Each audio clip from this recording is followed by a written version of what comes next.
सातारा जिल्ह्यात उन्हाचा कडाका वाढल्यामुळे पाणी टंचाईची समस्या जाणवतेय। या पार्श्वभूमीवरती जिल्हा परिषदेच्या मुख्य कार्यकारी अधिकारी याशिनी नागराजन यांनी माण तालुक्यामधील दुष्काळी भागाचा दौरा करून गावांमधील पाणी टंचाईचा आढावा घेतलाय।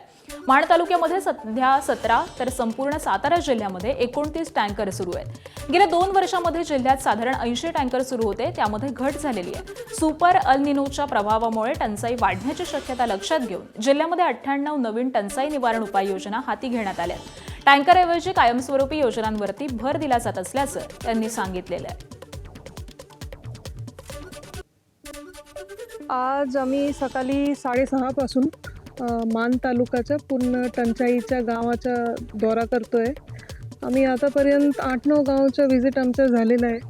बरेच ठिकाणी टँकर चालू आहे। चालू वर्षात आम्ही टंचाईसाठी भरपूर उपाययोजना केलेल्या आहेत। उपाययोजना जशा विंधन विहीर आणि आपलं जसं रुंदीकरण, जलतारा तो आहेतच, खोलीकरण, विहीर खोलीकरण, तात्पुरती नल पाणी पुरवठा योजना, अशा भरपूर अशा योजना केलेल्या आहे। अराऊंड 98 अशा योजना केलेल्या आहे, जो मागच्या 3-4 वर्षात सगळ्यात जास्त आहे।